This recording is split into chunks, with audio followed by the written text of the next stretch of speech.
Bom, eu acho que a prisão do deputado Roberto Jefferson é mais uma das oportunidades que o Supremo Tribunal Federal ele se excedeu um pouco nessa medida, porque esse tipo de prisão deve acontecer quando houver realmente um processo jurídico que condene o autor por qualquer dos crimes de difamação, calúnia.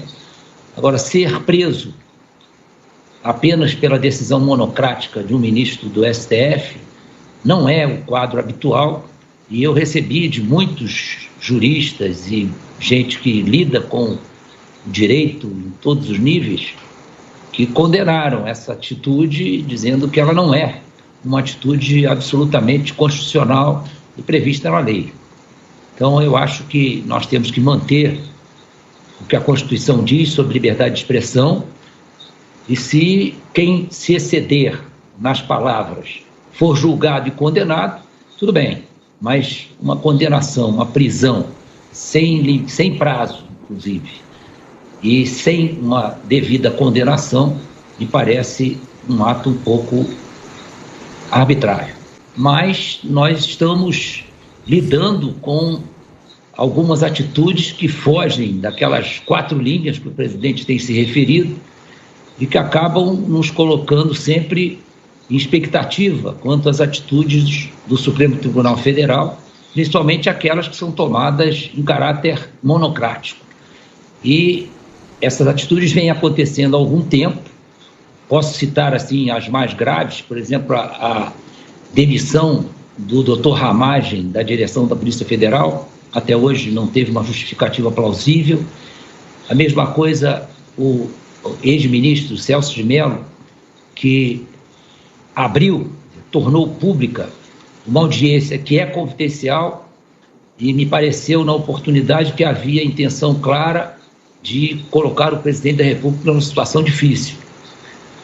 Feliz ou infelizmente, o tiro foi no pé dele, porque a popularidade do presidente cresceu naquela época pela sua maneira de ser, pela sua sinceridade, o próprio palavreado, que muitas vezes é condenado por ser pesado, mas é o jeito dele, e a gente precisa de gente autêntica na política. Nós não podemos ter políticos que constantemente medem cada palavra que dizem, e muitas vezes essas palavras não são verdadeiras. Que o Supremo tem extrapolado os limites previstos na Constituição.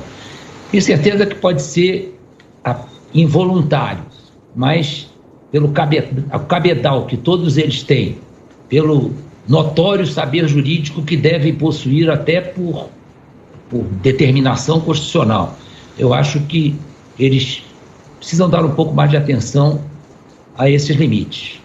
Na situação atual, não acredito que vá haver intervenção das Forças Armadas.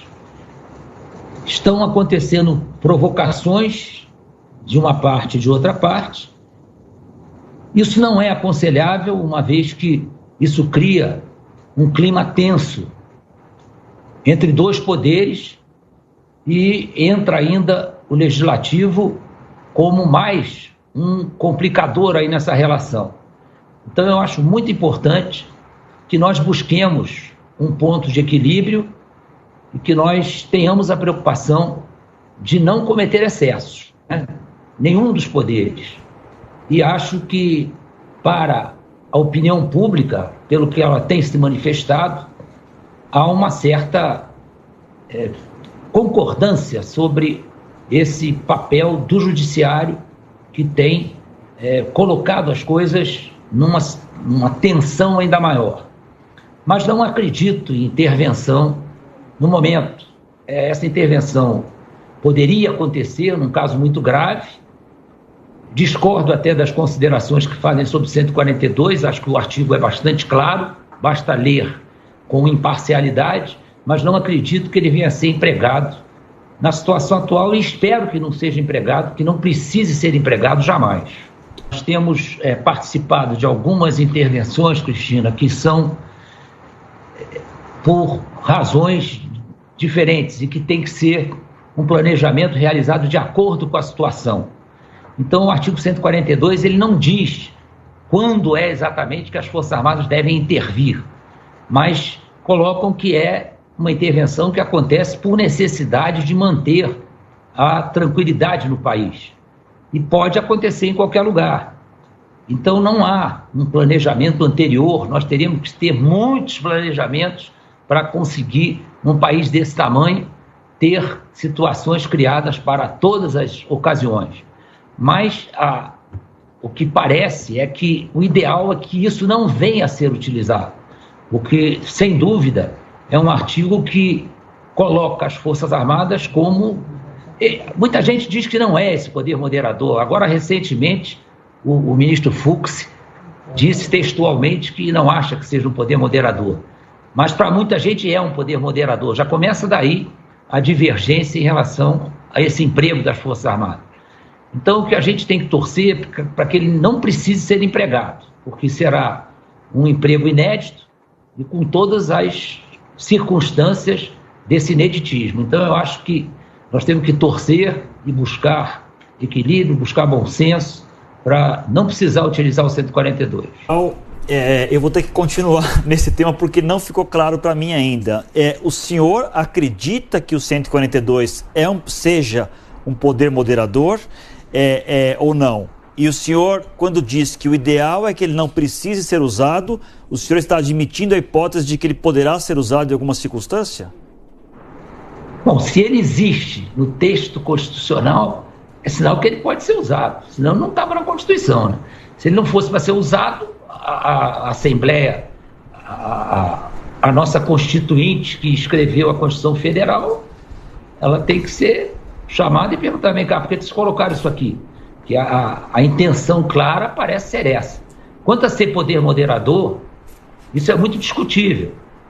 Existe uma parte dos juristas que acham que é poder moderador. Nós tivemos recentemente a posição do presidente do Supremo Tribunal Federal dizendo que não é poder moderador.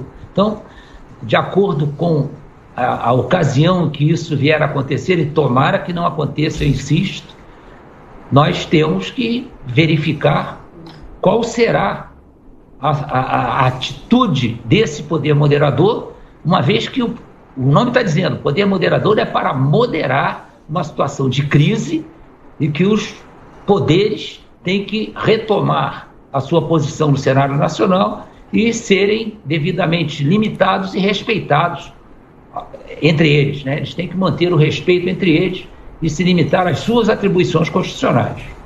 O que existe de concreto, que está escrito na Constituição Federal, é que o presidente é comandante supremo das Forças Armadas.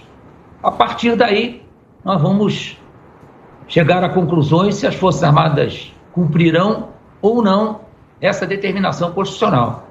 Eu acho que a gente tem que tratar a Constituição como um livro de orientação que merece ser seguido e, desde que não haja mudança, ele tem que ser considerado, né? Não tem que ficar ao sabor de interpretações. As interpretações são válidas do ponto de vista jurídico, mas ela não pode ser jogadas, agora vamos pensar assim, agora vamos pensar assado, de acordo com o convencimento e a ideologia de quem analisa. Então, o que está escrito é isso, né? Que o presidente da República é o comandante supremo das Forças Armadas. Se chegar a uma situação que ele decida, estando no poder, empregar as Forças Armadas, o que se espera é que as Forças Armadas cumpram as ordens do presidente da República. E o pessoal só imagina em golpe, tomada do poder. Nós temos outras situações que exigem a intervenção das Forças Armadas. Ninguém caracteriza como poder moderador, nada disso, mas nós já tivemos sublevações de polícias militares, nós já tivemos necessidade de garantia da lei e da ordem em áreas enormes, como aconteceu na Amazônia recentemente, onde esse poder moderador é exercido, né? Então, não há nenhuma estranheza nisso aí, não. Isso aí está perfeitamente dentro das missões das Forças Armadas. As Forças Armadas, até hoje, elas cumpriram todas as missões que lhes foram destinadas e têm uma preparação muito boa. Preparação essa que foi demonstrada já em várias ocasiões. Nós já participamos de várias missões de paz de características completamente diferentes. Participamos da Segunda Guerra Mundial, em outra época, mas as Forças Armadas nunca deixaram de ser adestradas. Quanto ao material que as Forças Armadas dispõem, ele é um material, logicamente, para enfrentar uma grande potência, nós vamos ter uma séria desvantagem. Mas para atuar na garantia da lei e da ordem, é um material perfeitamente compatível.